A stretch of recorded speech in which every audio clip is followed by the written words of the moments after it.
dementia is, I think this is part of the reason why we don't talk about it much. One, we're told there's nothing you can do, which is factually inaccurate. In fact, it's almost overwhelming how much you can do. And then two, it's so terrifying. We don't want to imagine that it could happen to us, right? We say that'll happen to somebody else, not me. And the truth is that the moment there's some inclination, some feeling, some insight that my brain used to be able to do that 10 years ago, that is the moment to get started. That is the moment to seek help from someone who's been trained by Dr. Bredesen. Welcome to the PEMF Effect, where breakthrough science helps take control of your health. I'm Dr. William Pollack, and I'm here to guide you in tapping into the power of PEMF therapy for recovery, vitality, and total body wellness. From overcoming chronic pain, optimizing brain health, boosting energy, and aging with strength, this podcast is your path to cutting-edge solutions for lifelong well-being. If you're ready to move beyond symptom management and tap into your body's natural healing ability, you're in the right place. Let's dive in. Today's episode was previously recorded on the Pain Solutions Summit that I hosted. Well, I'm Dr. Pollack, and this particular episode of the Pulsed Electromagnetic Field Healing Summit is titled Reversing Alzheimer's Disease. And with us today, we have Dr. Heather Sandison. And Dr. Sandison is an expert in this area. And we're very happy to have her with us to help us, to educate us on Alzheimer's disease, cognitive dementia, brain problems, and et cetera. So she's an expert in that, and we look forward to that. But rather than me telling you about her, it'd be actually better for her to tell you about her. So let me introduce Dr. Sandison, please. Hi, thank you so much for having me. So what I do is help people reverse their dementia. And really, it's a privilege when I have the opportunity to help people prevent their dementia, because that is so much easier and so much less expensive and really a lot more fun. But what we've done is we have realized that people won't do the work that it takes to prevent dementia unless we can prove that we can reverse it. It's much more easy to prove that you're reversing something than it is to prove you're preventing it. And so we've designed a clinical trial in my office where we've taken 25 participants through this process. It's a complex system science, individualized functional medicine-based approach to brain health. And we're excited to have those results published this year in 2022. And this is very much in line with what Dr. Bredesen does. That was published last year. They showed that about 75% of participants in their trial doing something very similar reversed their cognitive decline. So the natural progression of dementia is about a 3-point decline on a 30-point scale, a MoCA or a mini mental status exam. And 3 points of decline over a year is what's expected. What we're seeing is even as much as 7, 8, and 9 points of improvement. So really, really, really exciting stuff that lots of people can get behind. So many people are told by their neurologists that there's nothing that you can do for dementia, or here's some medications like an Aricept or an Namenda, and really get your affairs in order because this doesn't work very well. So what we've seen is that it works the majority of the time, and especially if people can implement. What I was seeing in my clinical practice early on after studying with Dr. Bredesen was that the people who didn't benefit were the ones who didn't have the cognitive capacity or the support at home to implement. So because of that, I started a residential care facility called Marama, where we offer an immersive experience in this Bredesen type of approach. So in the clinical setting, we see patients who are struggling with dementia or want to prevent dementia here at Solcere. We have a clinical trial going on, and then we also have the residential care facility. So I get a lot of opportunity to spend time with patients and families who are struggling with dementia, and then also have the privilege of getting to see many of them improve their health and get better. I totally agree with you. And this is true in medicine in general, isn't it? Since you're a naturopathic physician.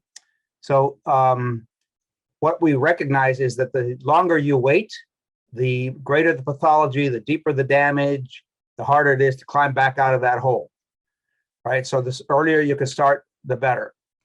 Tell us a little bit about Dr. Bredesen and how you got involved in that and why you've chosen this approach to dealing with dementia. Yeah, so what happened was I saw Dr. Bredesen speak at a conference. As you and I both know, we go to a lot of conferences getting our continuing medical education. And just because I'm curious, I want to know what other people are doing out there. And so I saw him at a mental health conference. And when I heard him speak about what he was doing, it meshed so well with my approach, which is basically a complex system science approach, that I want to know everything that is affecting cellular health. I don't want to say like, oh, it's just this one molecule, or it's this one biochemical pathway, or it's this one thing. It really is about saying, what are all of the things impacting the way that cell behaves day to day? And Dr. Bredesen did essentially that. And he wasn't afraid to say, hey, you need to be comprehensive, right? I think a lot of times as doctors, and especially as a younger naturopath, I didn't want to overwhelm people. I didn't want to say, oh, we need to do more than one lab. Oh, we need to treat your gut and your brain and the infections and the toxicity. I felt like we had to simplify things and meet patients in this paradigm that we're all stuck in, about like this one pill for one ill. And when I saw Dr. Bredesen sort of unapologetically be like, look, we need to look at hormones, we need to look at toxins, we need to look at blood supply and at the anatomy, we need to look at type 3, type 3 diabetes is one of the things that sometimes dementia is called. We need to look at diet and blood sugar regulation. We need to look at traumatic brain injuries. So when he started describing his model, it overlapped so much with mine that even though I was a skeptic after being told by many well-meaning instructors and experts that there was nothing you could do for dementia, even though I'd been told that and believed it, I was curious enough to go train with him because the model made sense to me. And then when I got back from his training, I was on his list of people who had been trained by him. And so there were people who had read his book, patients and families who had read his book, who started showing up in my office and saying, hey, I want to do this. Can you help me? And really, they were the best teachers. They are the ones who inspired me to commit my life to this, to my career to this, because I watched the impossible happen, right? I watched patients with severe cognitive decline reverse it in just weeks, getting better in in less than 2 months. I mean, just really things that I was in disbelief I was seeing at first. And then when I started to see it over and over and over, I mean, there's so much suffering happening, and I started to realize that it's unnecessary. So then what else could I do with my life other than tell as many people as would listen? And dementia, when people know that they're developing cognitive decline, it's very scary. Absolutely terrifying. Dementia is, I mean, I think this is part of the reason why we don't talk about it much. One, we're told there's nothing you can do, which is factually inaccurate. In fact, it's almost overwhelming how much you can do. And then two, it's so terrifying. We don't want to imagine that it could happen to us, right? We say that'll happen to somebody else, not me. And the truth is that the moment there's some inclination, some feeling, some insight that my brain used to be able to do that 10 years ago, that is the moment to get started. That is the moment to seek help from someone who's been trained by Dr. Bredesen. Let's go back to Dr. Bredesen for a second. Why is he an expert? What has he done to become the expert that you decided to go train with him? Yeah, so he wrote a book called The End of Alzheimer's, and he has spent decades studying what he calls as mouseheimer's. So looking at what affects the brains of mice in the lab. And sure enough, over decades, billions of dollars and countless hours of incredibly smart people's time has been spent chasing this beta amyloid hypothesis, right? That we have beta amyloid plaques that form in our brain, and that's what causes dementia. Well, I am open to that being part of the story. However, there's clear research that there are people who have perfect cognitive capacity at over 100, and when they dissect their brains on autopsy, there's beta amyloid plaques present. There are Lewy bodies present. There are tau proteins present, and they still had just brilliant cognitive capacity. So it's not the entire story. There are also people with dementias and even who have diagnosed Alzheimer's who don't have a lot of beta amyloid. So we see that there's a lot of crossover. The name, this diagnosis we've given people called Alzheimer's, is really, I think dementia is the umbrella term where we lose cognitive capacity. And then Alzheimer's is one type of dementia, but most people are familiar with Alzheimer's and use that term kind of interchangeably with dementia. So I like to use the word dementia because it's more all-encompassing, and it doesn't have the connotation that it's associated with beta amyloids, which I think is kind of a false pretense, right? That's not 100% of the story, and we've chased it as a society for so long. So Dr. Bredesen is a trained neurologist. He went to Duke. He was at the Buck Institute for Aging for many, many years. He's a researcher, and he is one of the kindest, most sincere human beings I've ever met, who is just absolutely dedicated to changing the narrative around this so that people can get the help they need. And he's also been, just an advocate for functional medicine and this common sense. How do we, when we talk about the brain, it's a complex system. How do we get the bad stuff out and put the good stuff in so that the brain can do what it's designed to do, heal, and then help you remember? So what we know basically is that tau protein and beta amyloid are, in a sense, one of the end signposts of a condition or a process, right? So in other words, that's one of the end points of the process. But what causes the process along the way? What causes that progression of symptoms along the way, besides just getting older? Are you tired of living with chronic pain? Medication only masks the symptoms, but real healing starts at the cellular level. I'm Dr. William Pollack, the leading expert on PEMF therapy. Pulsed electromagnetic field therapy is a science-backed, drug-free solution that helps reduce pain, speed up recovery, and improve overall health, right from the comfort of your home. Take advantage of an exclusive 10% discount on drpollack.com PEMF systems. Visit drpollack.com, that's drpawluk.com, to register and claim your savings. This limited time offer is available only to registered listeners. Don't miss your chance to experience the benefits. Terms and conditions do apply. Don't just manage pain, transform your health. Visit drpollack.com today, and let's get started on your healing journey together.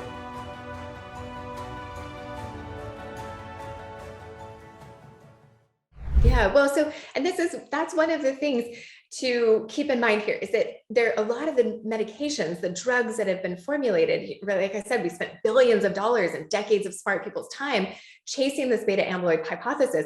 And what we find is that when we take the beta amyloid out, you still get a decrease in cognitive function. In fact, it speeds up often. And that's because these beta amyloid plaques have antimicrobial properties. They're actually there to support us and to protect our brains. For the vast majority of human evolution, everyone had ApoE44 status. That meant an ApoE4 copy from your mom and an ApoE4 from your dad. And that was actually the most protective genotype in an environment where there were lots of parasites and other infections that were pretty ubiquitous. Now, as our environments became more sterile, we now express ApoE3 and 2, which are less associated with dementia. The interesting thing about these proteins is, yes, they're misshapen, they're misfolded, and so they are, over time that becomes damaging to the brain, but they're really there to protect us from infections, from things that cause inflammation, from toxins. So when we talk about the why is the brain creating these plaques and proteins and tangles and kind of perpetuating inflammation in the brain? Why is that happening? Well, we go back to the causes. So toxins are one cause. This can be heavy metals, mycotoxins, or mold-associated toxins. This can be things like glyphosate. I was talking to Stephanie Seneff out of MIT. In other words, Roundup. Roundup, yes. And Dr. Stephanie Seneff out of MIT has published extensively on glyphosate and its influence on glycine, which is an amino acid, on our brain, and protein folding again, and all of the ways that it interferes with metabolism, both in the gut and in the brain.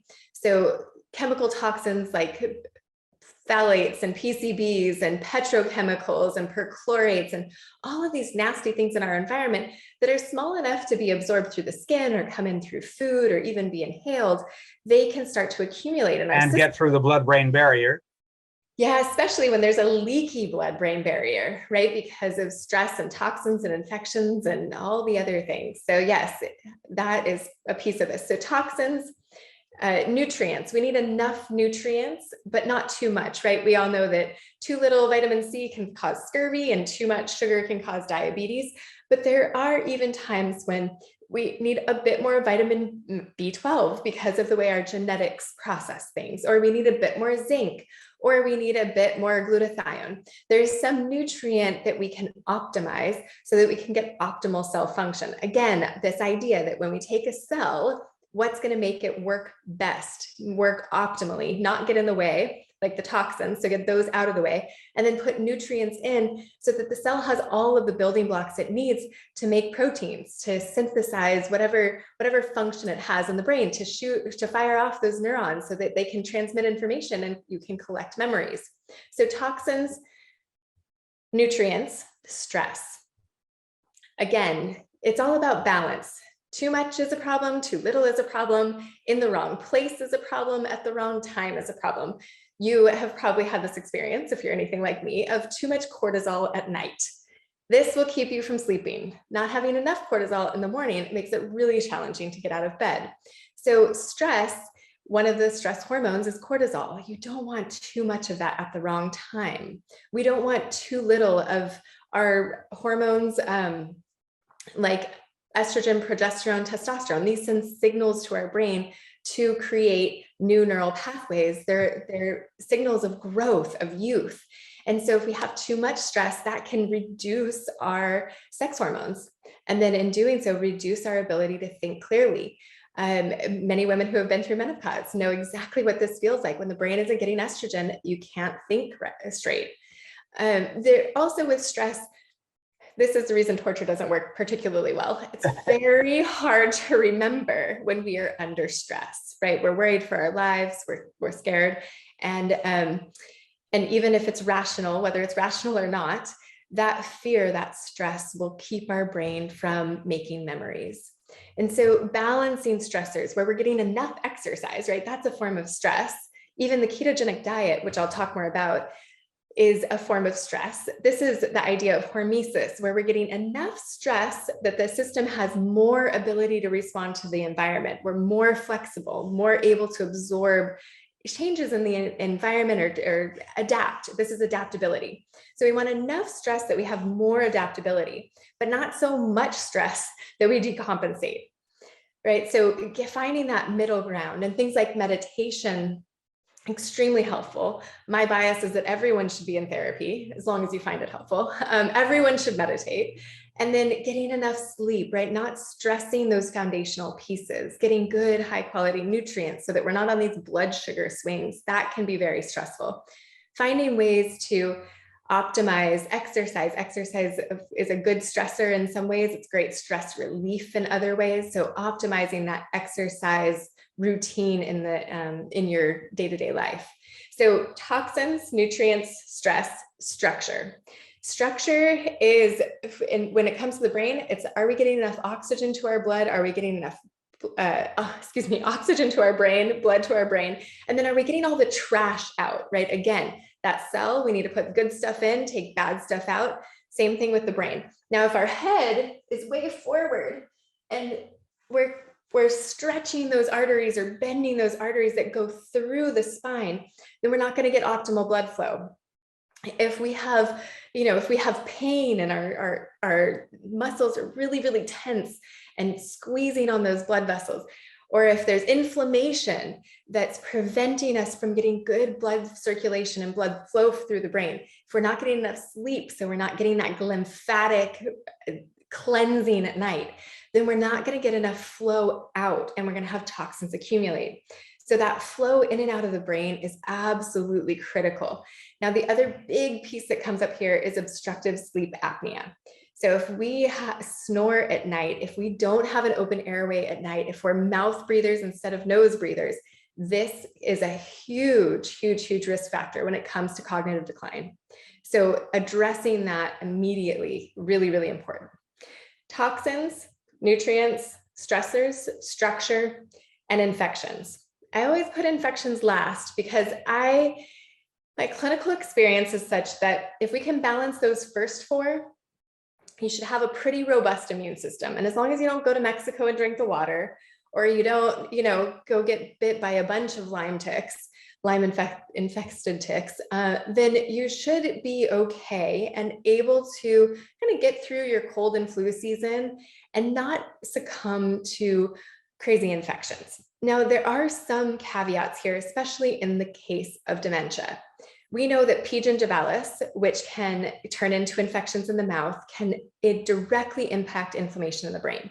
So making sure that there are not infections in your mouth, whether it's in an old root canal or a cavitation around your wisdom teeth that were extracted when you were 18 years old, or there's not some abscess that you're not aware of, that is really, really, really important. And if you had been telling me this 15 years ago, I would have thought you were crazy.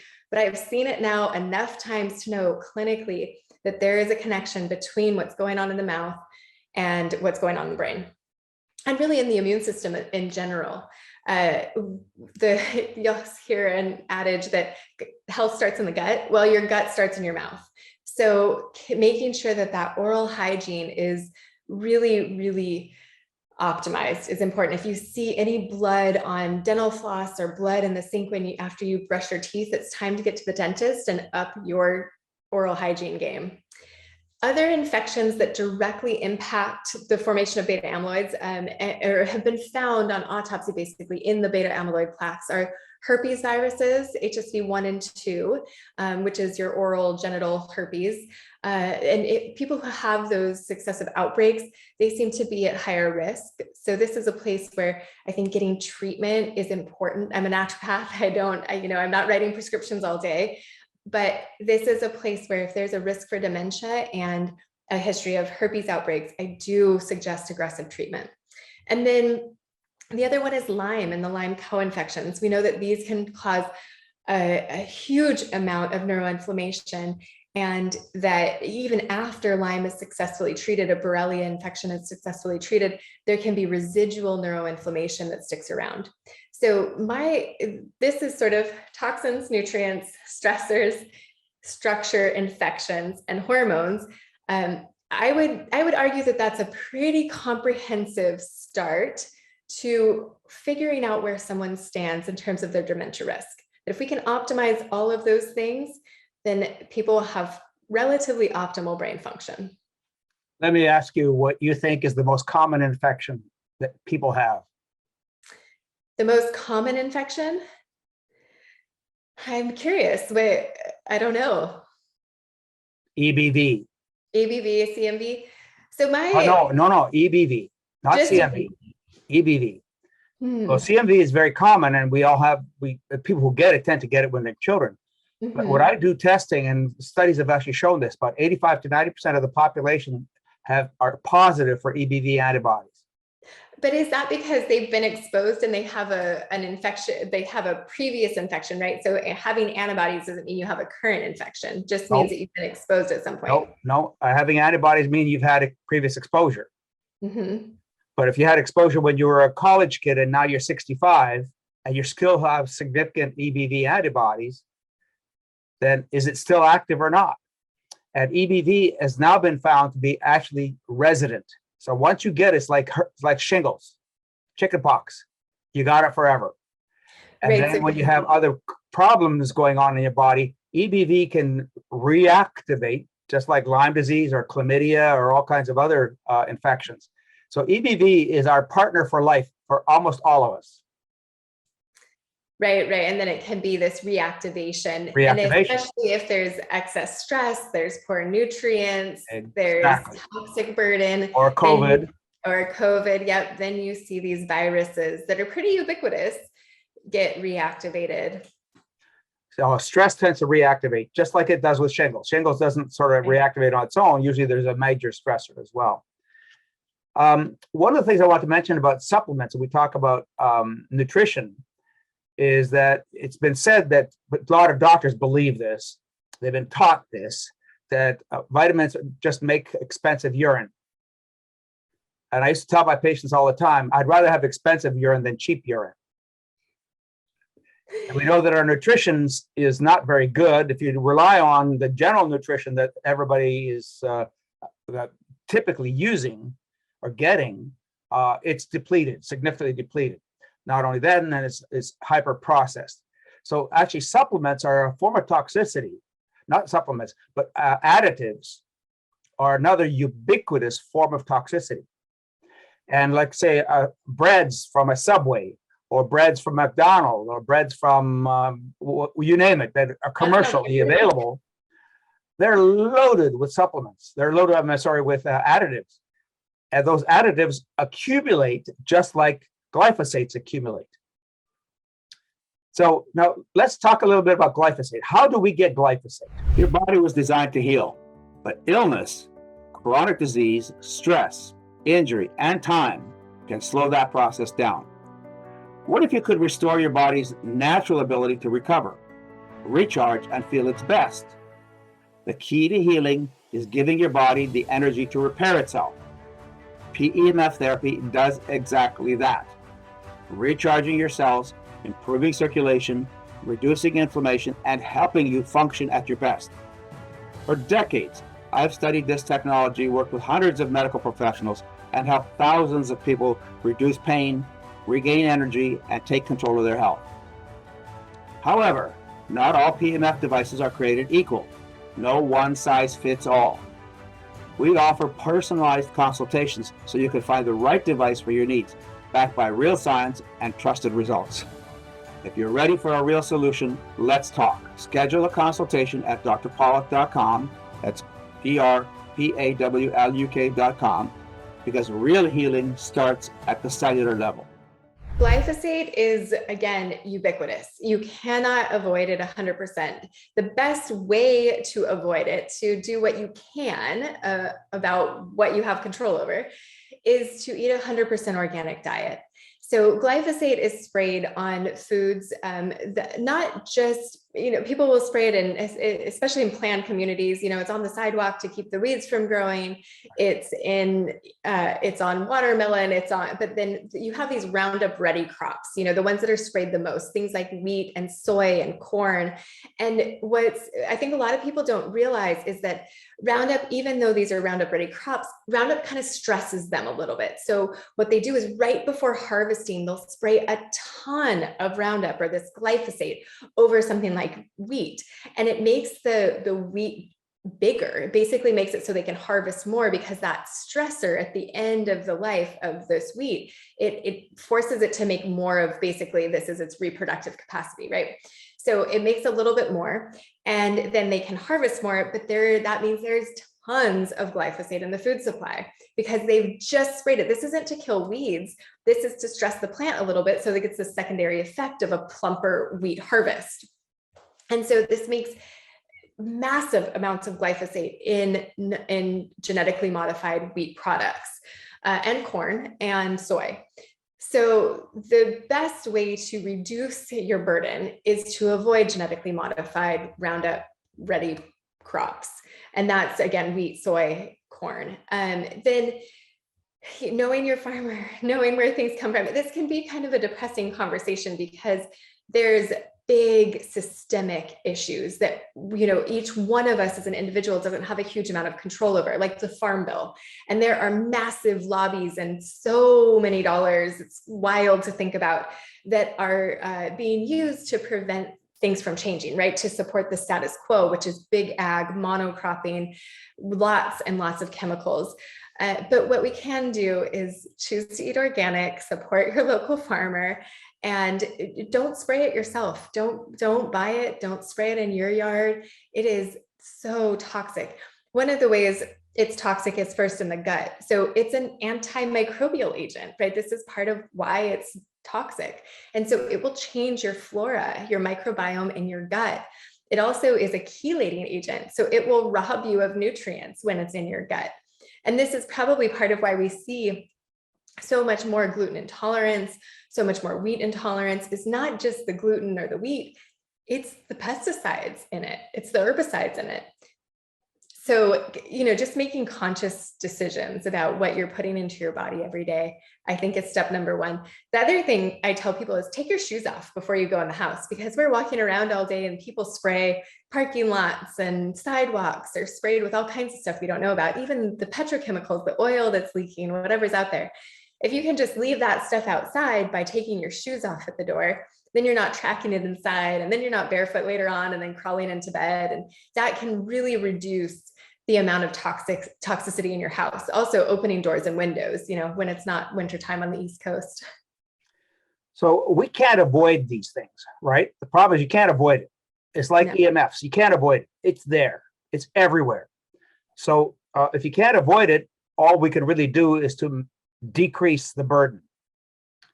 Now, how do we find out if we're at risk? Because not everybody will show Alzheimer's from all that exposure, right? Some people are more prone to it than others are. And so how do you assess whether you have that risk? Yeah, so neurodegenerative, this is one of the interesting things, is that nothing matches, according to Stephanie Seneff's work, nothing matches the acceleration in autism rates and neurodegenerative disorders with the same accuracy as the increase in use of Roundup, right? So these lines are just directly correlated. Now, the causation is, the biochemistry, the biology of this, but from an epidemiological perspective, our exposure to this has gone up exponentially, and then the incidence of these diseases, especially autism, has as well. So when we talk about what to do about this, you can measure. I use Great Plains Labs. I use their glyphosate test, and we just have people collect urine and we send it off, and then you can know about where your levels are. Now, I see people with severe disease, with autism, Asperger's, Asperger's not being as severe, but severe autism, with ALS, with dementia, who are up in like the 6 and 7 range. And then I see people, who aim to eat organic most of the time, and they're down around 1, a little under 1. You really, ideally we would be at 0, right? But I don't see that ever. It just is next to impossible. But what can we do is, and this is true for all the toxins, for mold toxins, for chemical toxins, and for heavy metals, if we can support our natural detoxification pathways, have a bowel movement every single day, at least once, drink plenty of good, high quality filtered spring water, or spring water. If it's coming from high enough up, you probably don't have to get anything out of it. But water is really another one of these things. It's like, I don't want to be too depressing here, but it's hard to get good water, especially in Southern California. We're at the end of the river here. But bowel movement every day, plenty of good, clean water out of glass or stainless or healthy ceramic that hasn't been dyed with lead paints, no red, but a good, healthy water source that's not out of plastic. And then supporting your liver, things like dandelion and milk thistle, and good, healthy amounts of cruciferous veggies like broccoli and cauliflower and Brussels sprouts. And then your lungs. So detox breath work. I think the lungs get overlooked often. They are so good at balancing our pH.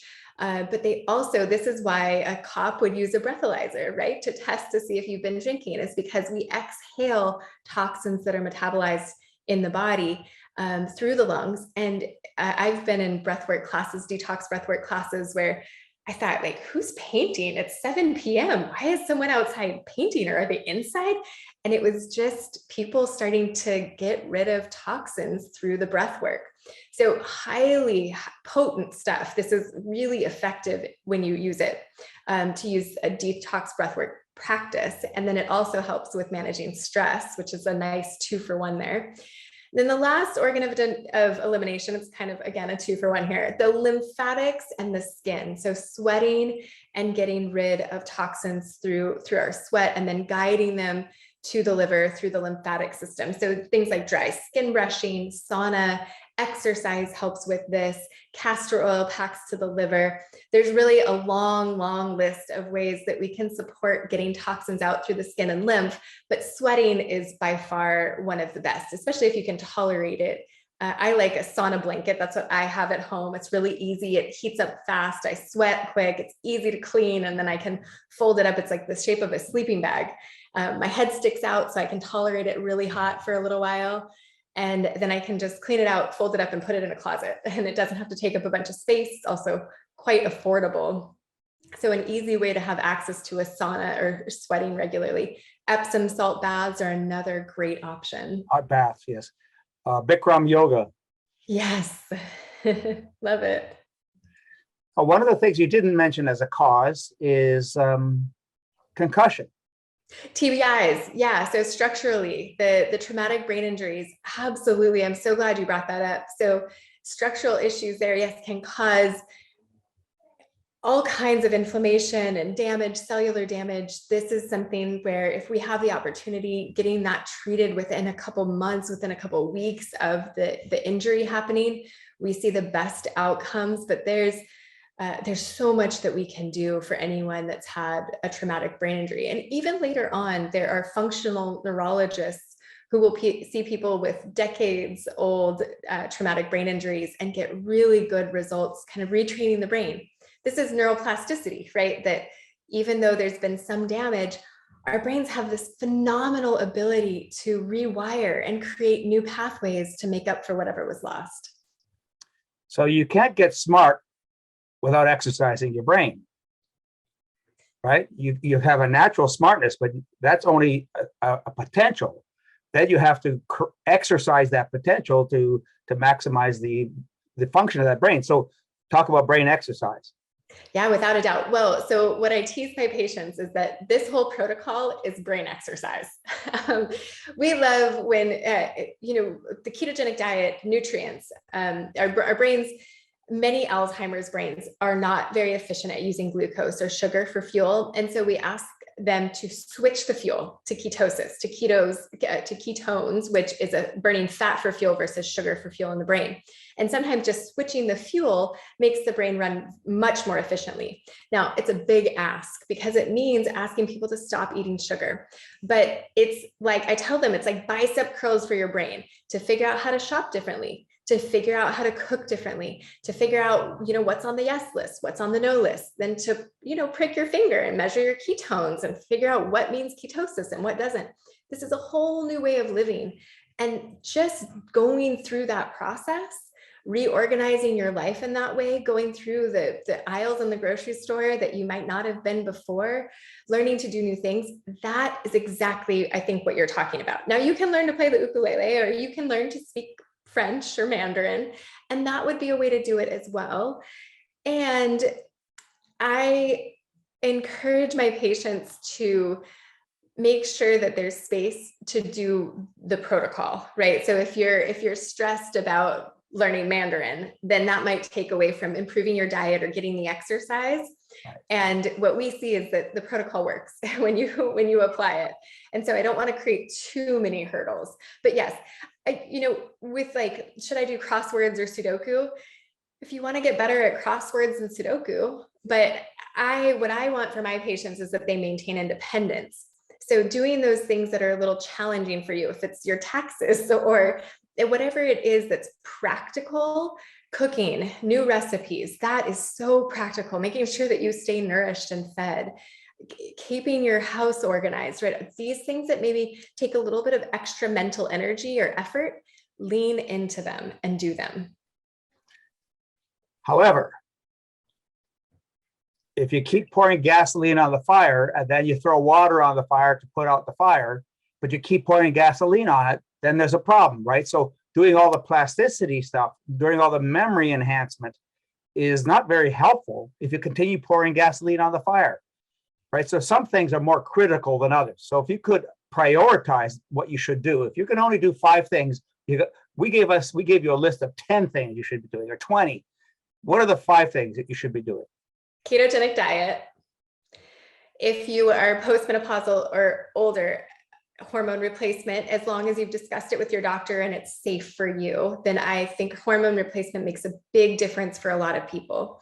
There's a supplement that you mentioned supplements. There are some nootropic supplements that combine a lot of the things that are really helpful. And the one that I really like is called Qualia Mind by Neurohacker Collective. It's the one that I've used in my clinical trial and that I have the most experience with, although there are others on the market. Could you repeat that one? Yeah, it's called, and here, I'll show it to you because I take it myself.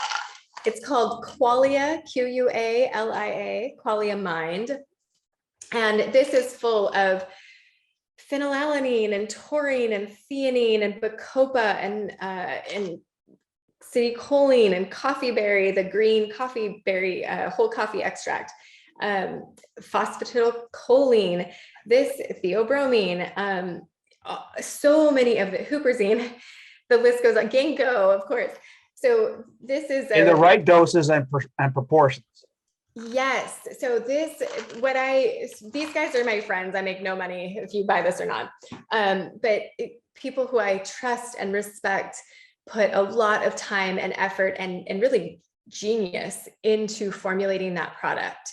And so they have taken a complex system science approach, which I appreciate, to figuring out how do we increase acetylcholine and dopamine in the synapse, but create production, right? Acetylcholine and dopamine, how do we create more production, increase the amount of time in the synapse where it does its heavy lifting, its work, and then also support metabolism, healthy metabolism, so that we're not getting imbalances in neurotransmitters.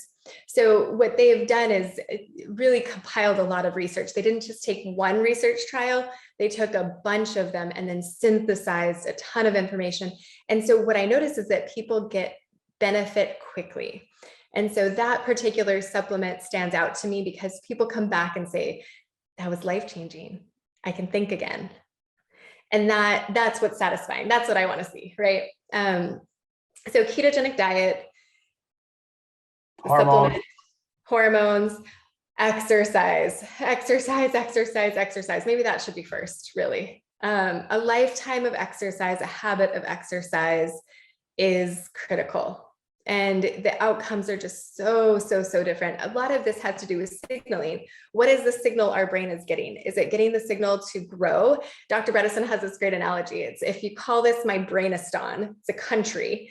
Is the country of your brain, is it oriented? Is it fighting a war? Is it fighting off a pathogen? Is it having to clean up toxic waste? Or is it able to build schools and build infrastructure, right? Is it building new pathways and new connections? And what we want in our brain is, right, to get the junk out and the good stuff in, the signaling, especially to the brain, that says build new memories, build new connections, build more cognitive capacity. So that is tons of that comes from, yes, the hormones, but also from exercise. And exercise helps, again, structurally with blood flow, and then also with stress. So if we could bottle exercise, we probably wouldn't be here. We'd be on our yacht somewhere because it's so valuable. And really, we don't have to talk about dementia. We could be talking about cancer or diabetes. We can talk about whatever chronic disease you want. Exercise is helpful. I think I get one more. Yeah. I think that was only 4. So I might have a bonus in a minute. Okay. Well, diet clearly is important. So avoiding things, but diet clearly is important. So let's go back to concussion for a second. We tend to think of TBI as a big injury. When I was working with TBI, I discovered, as I started asking patients on a regular basis whether they ever hit their head, I would say probably 60 to 70% of the population has hit their head, if not even more. And I'm not talking about a major fall. I'm not talking about somebody hitting you in the head with a bat, right? We're talking about small dings to the head. And many people will actually report, if we start asking that question, many people will actually report multiple small dings to the head. And each ding to the head causes shifts in the way the brain functions, and that becomes cumulative. Now, sometimes that ding to the head causes problems with memory, causes problems with function and sleep and so on, quickly. but then you recover from it. And that's why medicine tends to not pay a lot of attention to this, because we recover from these things. The problem is every one of those leaves its scar. Every one of those leaves its imprint on the brain, right? Yeah, without a doubt.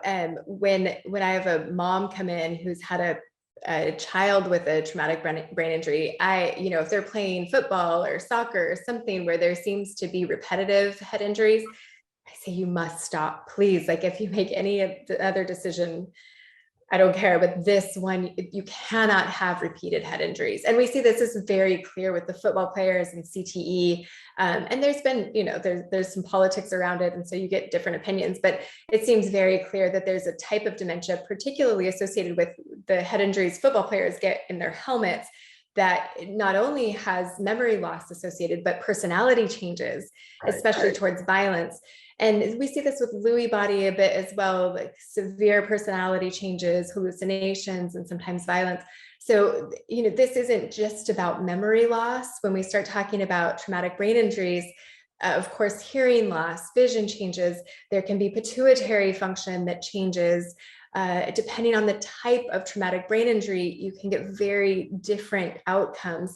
And again, kind of like dementia, the conventional world seems to think there isn't much we can do. Now, they say that you'll probably recover, but what we see is that you can recover much, much, much faster and more fully. I had a patient, a young soccer player, who came in and she had been told that she had EBV. She'd been told she was fatigued because she had a virus. And sure enough, I said, well, what else happened around the same time? Oh, well, I had a soccer goal fall on my head. Like the medal. I couldn't believe it. And she's like, yeah, but they told me I was fine. But sure enough, that was when her fatigue started. And then she tried to go back to exercising and she would just crash. And so my cocktail that I use is IV NAD, lots of phosphatidylcholine, phosphatidylserine, methyl B12, high dose fish oils, and then hyperbarics or contrast oxygen therapy can be really helpful. And I would imagine that PEMF would be very helpful as well. Well, thank you for that segue. So yes, I actually did a study on PEMF therapy in concussion with a relatively low intensity magnetic system that was portable, battery operated, and people applied it to their heads, front or back, or let's say half an hour to the sides of the head and an hour front and back. And we use a device called a brain gauge.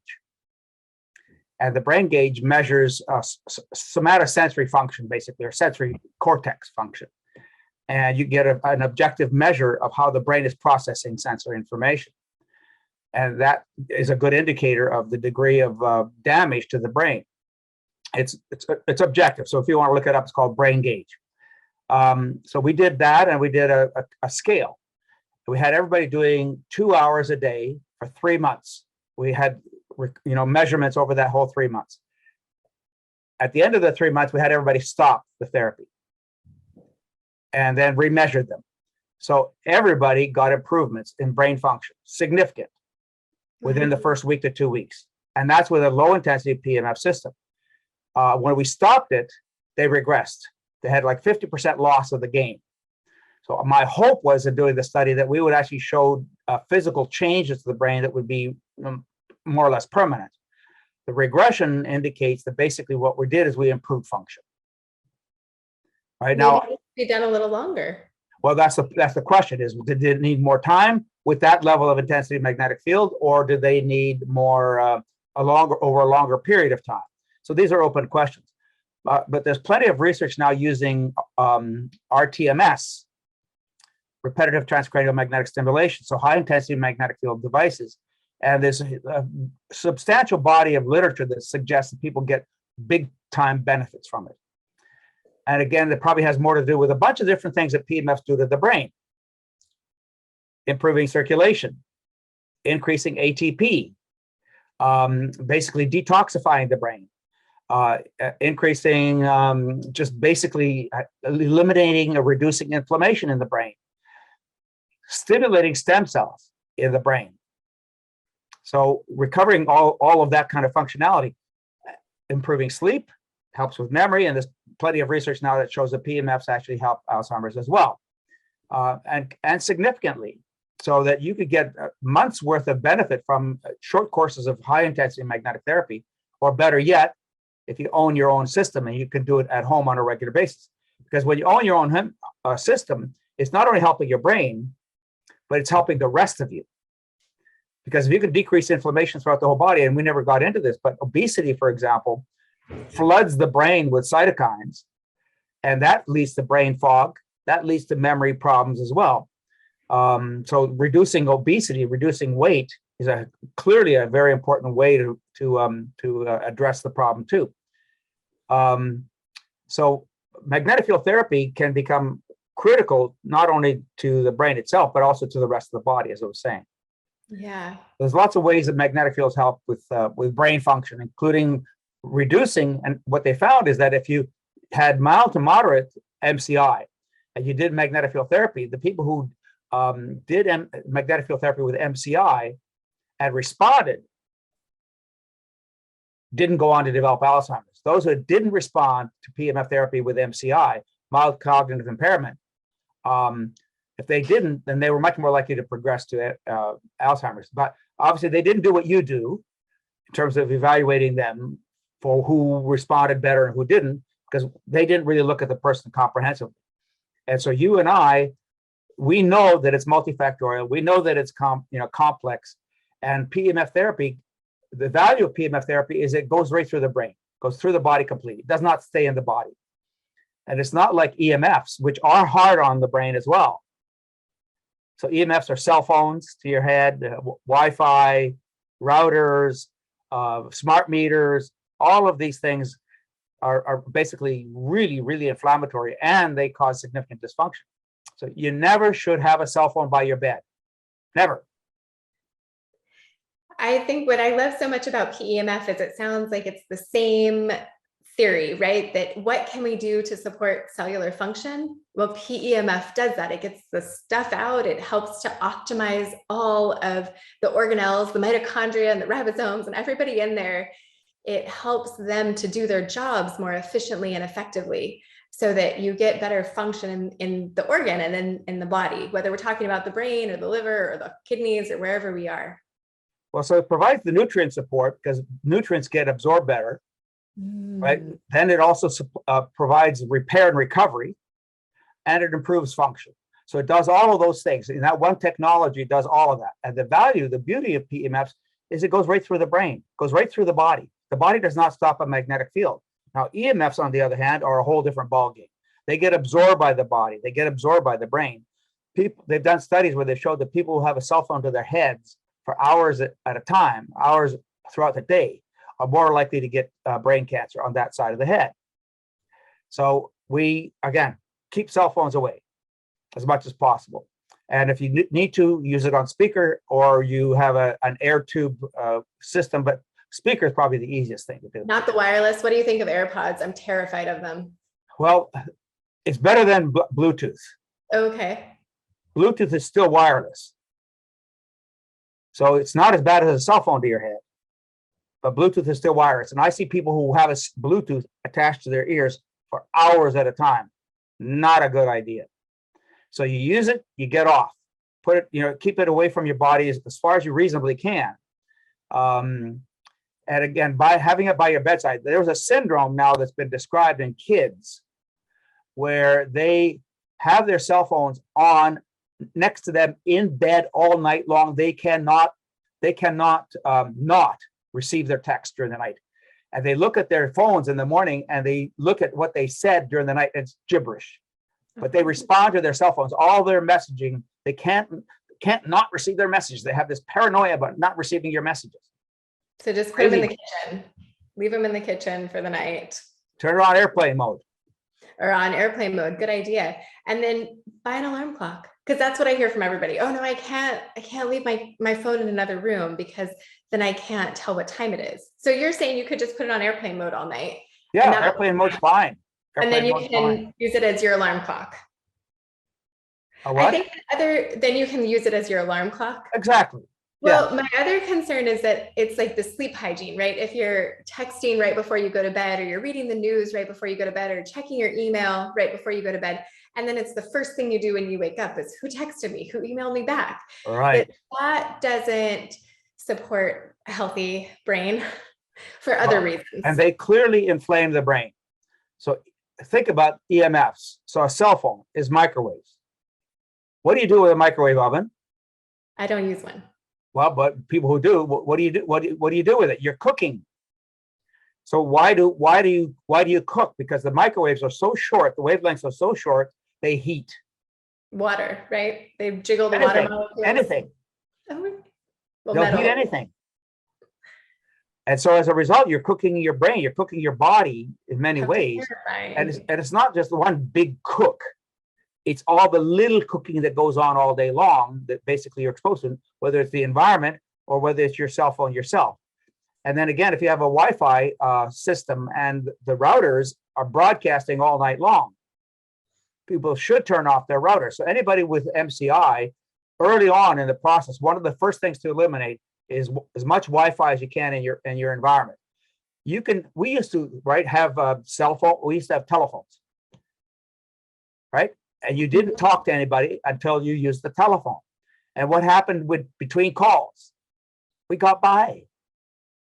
Nothing's that important. For most of us, nothing is that critical or that important that you have to be there on top of it all the time. This is another sort of neurosis that we've developed in our society, that we have to attend to our messaging immediately.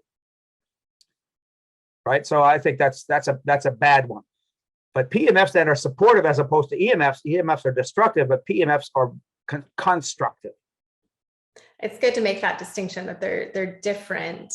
And also, I appreciate this message you're sending. It's like the habits, it's those decisions we make every day, even though they're small, about like where our phone is at night or whether or not it's on airplane mode.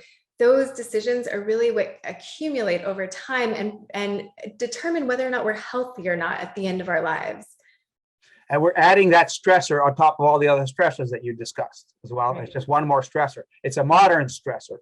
I see this as people get sicker and sicker, they're more and more sensitive to their phones, right? So those small triggers, maybe for someone really healthy and really resilient, their phone doesn't bother them at all. And so they think it doesn't bother anybody. But as we get sicker, as we age, we're more and more sensitive to those things. Yes, you build that sensitivity because EMFs are basically irritating.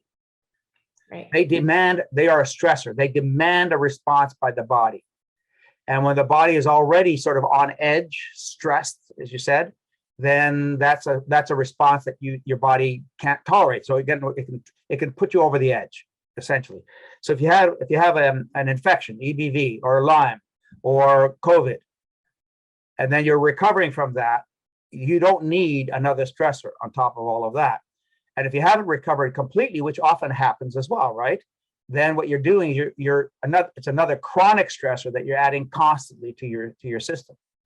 So avoid it. But again, PEMFs actually mitigate EMFs because they strengthen the body. They actually help the body's natural health systems to be much stronger. And when you're stronger, you can resist better.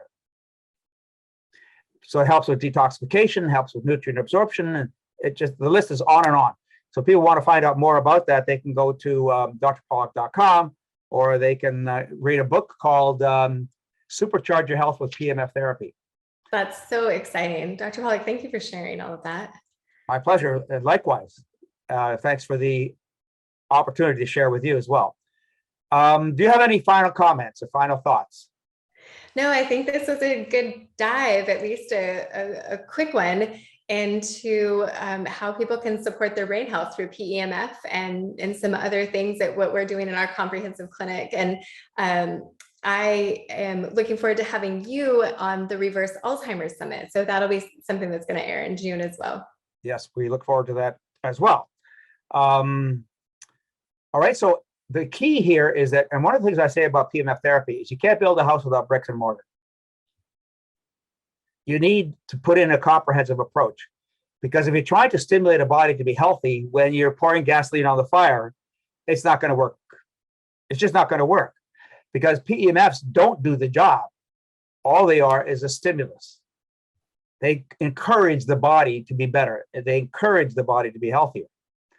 And one of the benefits of PEMFs too is they cross the blood-brain barrier. They Right. go all the way through the body, right? All the way through. In one side out together. It's like the body is like air to a magnetic field. It's like there's no body there at all.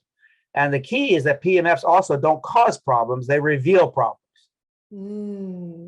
So if you have a reaction to a PEMF, there's a problem that needs to be dealt with there.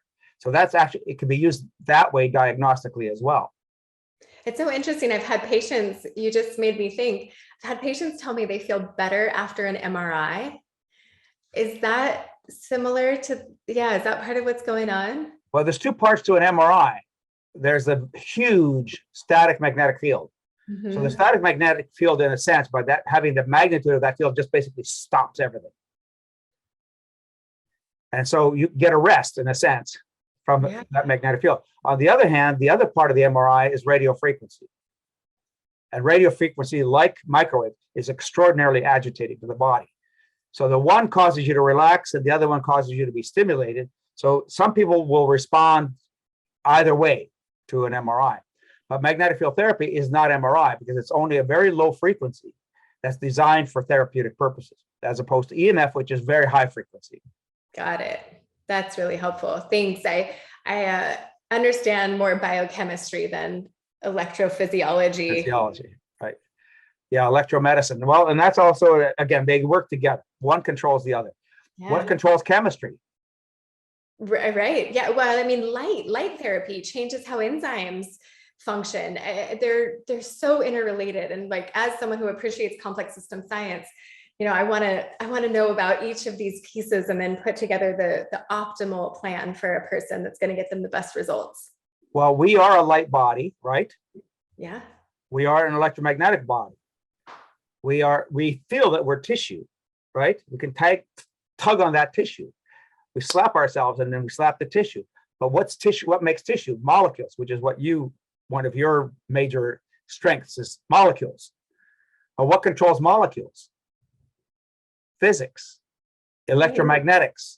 Yeah. You can't dock a sodium with a chloride without the physics telling you can't. So it's subtle, it's behind us, we don't feel it, we don't touch it, we can't see it, but it's controlling everything below that level. And PEMF basically are working at the level of physics. Yeah, all of those protons and neutrons and electrons that I haven't thought about in 25 years. Well, we're going to get you to go that way, go in that direction. It sounds like an exciting trip. Let's go. All right, we'll be talking. Good stuff. Thank you so much, Dr. Pollock. Thank you, Heather. Thank you so very much for joining us and sharing your wisdom. And hopefully we'll be able to help a lot of people prevent their Alzheimer's, prevent their cognitive decline, and maybe even recover from Alzheimer's. Certainly. It's been such a pleasure. Thank you. Enjoy the rest of your day. You as well. Be well. Thanks for joining me on the PEMF Effect. I hope today's conversation gave you new tools, insights, and inspiration to take control of your health. If you enjoyed this episode, don't forget to subscribe, leave a review, and share it with someone who could benefit from PEMF therapy and holistic healing. Your body has the power to repair, recover, and thrive. Sometimes it just needs the right charge. Until next time, stay curious, stay proactive, and keep powering up to better health.